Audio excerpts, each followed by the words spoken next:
Kag sa numero 1 sa mga balita subong nga adlaw. Isa ka grade 11 nga transfer sa isa ka eskwelahan sa Barangay Granada sa Bacolod City ang nagreklamo nga ginpulihan kastigo sa gwa mismo sang eskwelahan. Isa kuno sa mga nagpuli kastigo sa iya nagamit pa sang pitsokorno. Yaring report.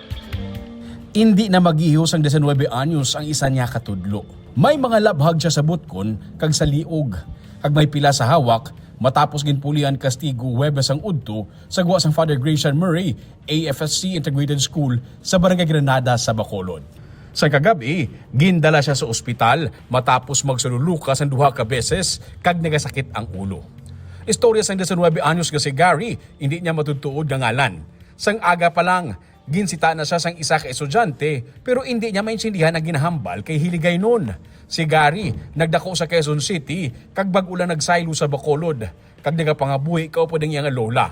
Ginistorya sila sang ilang nga maestra. Sang lunch break, pagwa niya, ginabantayan na siya sa guwa sang eskwelahan. Sang iya nakaengkwentro kag kadamo na inisang upod.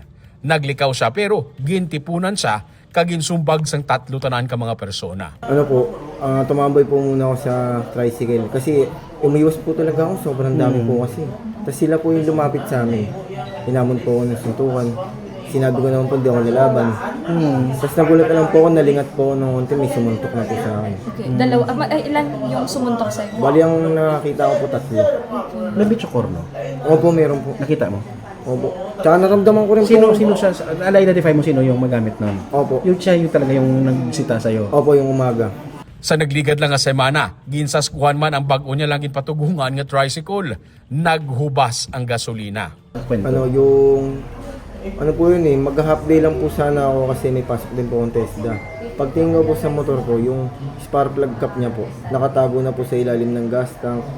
Tapos pag gamit ko po ng motor, nakaabot pa naman po ako malapit sa amin. Tapos naubusan po ng gas. Pero kakaano mo lang? Opo, nagtaka po ako kasi noong umaga, nagpagas na po ako ng 1 litro. Sabi ko, hindi naman pwede maubos kaagad yun ng isang gamiton. Istorya sa school principal nga si Engineer Liana Mar Melchor. Simple lang nga bagay ang ginhalinan sang inaway. Gintulok sang transferee ang nobya sa ginatudlo nga nagpanapungol. Nag-init ang yaulo kay nabastos kuno ang iyang nobya. Ba mo na balang tulukay, kauluya gani. Tulok kayo na nagsugod, ma'am. Yes, tagtulukay lang, gintulok sang biktima ang girlfriend sang nang bugbog. Di karon, siguro nagselos syempre kay gintulok mo. Kasi daw sinukmatanay, pag sukmat, balo ka naman dayon, ta syempre lalaki sa lalaki. Dayon ang katanay, amo lang na ang natabo. May bitsokorno isa ka estudyante. I was informed, pero wala man gid-admit sang piyak nga may ara, pero ang biktima nagsiling nga may ara. Sunod sa kay Police Captain Andy Ofalia, ang officer in charge ng Police Station 5 sa Bacolod, pinaagi sa mga tanod kag JO, gilingon man niya nakilala ang mga nagpanapungol. Kay may augmentation man nga barangay tanod at the same time GO. Sige na hold man dayon kag nadala diri sa guidance sa sulod sa principal. Kagin patawag ang mga parents. 3 ang nakilala sang biktima nga nagtapungol sa iya. 2 sa ila mag-utod nga nagdako man sa lola. Giklaro sang lola nga sa pagkilala niya sa iya nga mga apo, hindi ini nila mahimo. Hindi man kuno matuod nga may bitsokorno ang iya nga apo. Ang manghod nagbulig lang sa magulang nga na-involve sa gamo. Pero iya inigin panglaygayan nga hindi mag-intra sa kung anuman nga inaway. Ang ako lang sa iya, ang iya boss damlag, among iya pinsaron, tapos na iya pag-eskwela. Kadto sa eskwelahan, ang pagtuon among iya tutukan. Kag hindi sa mangita sang gamo. Di amo na bala nga siling niya way man kuya maya gapangita gamo. Kay tuod man gid sir mo daw na siya nga bata. Suno pa sa school principal, ginpahimo niya sang kasulatan ang mag-utod.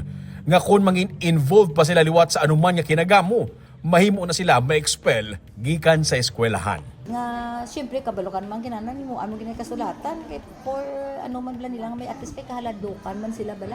Kapag once nga maghimo ka diri sa amo man gyapon nga ginhimo mo to sa previous school mo, then you have to pull out your card and then you have to look for another school. Amo nang akon nga ginaplastar sa ila. Ang Police Station 5 naga-deploy sang pulis kada aga kag hapon sa guwa sang eskwelahan. Gintabo man sa mga estudyante nga nakahalin lang ang mga pulis kag nag-ilinaway. Nag-istorya na sila sang tagdumalahan sang eskwelahan nga mas pabukuron pa gid ang police visibility sa guwa sang bulutuan.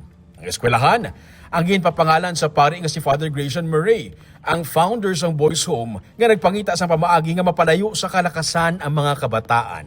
Sa makita niya nga ginasamo ang kabataan nga preso sa mga tigulang. Karon, ang kalakasan ang natabo mismo sa tubang sang institusyon nga nakapangalan sa iya.